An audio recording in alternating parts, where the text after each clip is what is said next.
जय श्री राम दोस्तों आपने भीष्म पितामह के बारे में जरूर सुना होगा।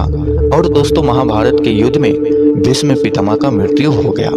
भीष्म पितामह भी एक अपने आप में महायोद्धा था। फिर भी दोस्तों महाभारत के युद्ध में भीष्म पितामह की मृत्यु हो गई। आज हम आपको इस वीडियो में बताएंगे भीष्म पितामह की मृत्यु के बारे में बहुत सारे ऐसे रहस्य जिसे अभी भी बहुत सारे लोग नहीं जानते हैं। दोस्तों आपको यह जानकर हैरानी होगा कि भीष्म पितामह भी कोई साधारण योद्धा नहीं था। भीष्म पितामह भी एक महान योद्धा था जिसे हरा पाना नामुमकिन था। फिर भी भीष्म पितामह को छल से मारा गया। तो चलिए इस वीडियो में आपको बताएंगे कई ऐसे कारण जिससे भीष्म पितामह की मृत्यु हो गई। और दोस्तों आपको यह जानकर बहुत हैरानी होगा कि भीष्म पितामह जब सरसैया पर लेटे हुए थे तो वो अपना प्राण क्यों नहीं त्यागते थे, जबकि वो चाहते तो अपना प्राण तुरंत त्याग देते, लेकिन फिर भी अपना प्राण नहीं त्यागे।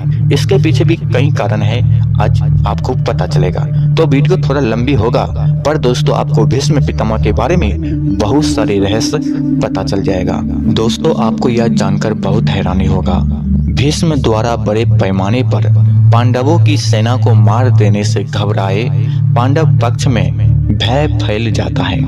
तब श्री कृष्ण के कहने पर पांडव भीष्म के सामने हाथ जोड़कर उससे उनकी मृत्यु का उपाय पूछते हैं। भीष्म कुछ देर सोचने पर उपाय बता देते हैं। इसके बाद भीष्म पंचाल तथा मत्स्य सेना का भयंकर संहार कर देते हैं। फिर पांडव पक्ष युद्ध क्षेत्र में भीष्म के सामने शिखंडी को युद्ध करने के लिए लगा देते हैं। युद्ध क्षेत्र में शिखंडी को अपने सामने डटा देखकर भीष्म अपने अस्त्र शस्त्र त्याग देते हैं और निहत्थे खड़े हो जाते हैं, क्योंकि भीष्म की प्रतिज्ञा थी कि वे किसी स्त्री से युद्ध नहीं लड़ेंगे।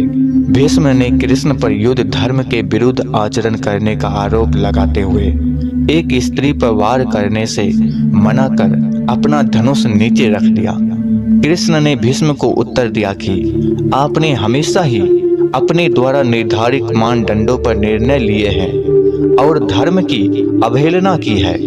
आज भी उन्हीं मानदंडों पर वे शिखंडी को स्त्री बता रहे हैं, जिसका पालन उसके पिता ने पुरुष की तरह किया है और उसके पास यक्ष का दिया हुआ पुरुष लिंग भी है। भीष्म के सामने अपने रथ पर खड़े शिखंडी ने लगातार भीष्म पर तीरों से वार किया, लेकिन भीष्म के कवच से तीर टकराकर गिर जाते थे। शिखंडी के तीरों में इतनी शक्ति नहीं थी कि भीष्म के छाती को छेद कर पाते। तब अर्जुन भी पीछे से भीष्म पर वार करने लगे।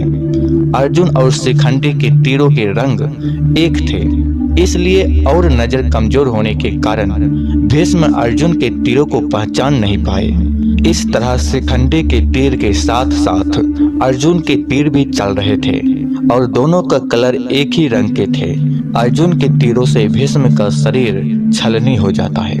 कहते हैं कि शिखंडी ने अपने रथ पर खड़े होकर लगातार 2 दिनों तक भीष्म पर तीरों से वार किया था, लेकिन उसके तीर भीष्म के कवच से टकराकर गिर जाते थे, उसको भेद नहीं पाते थे।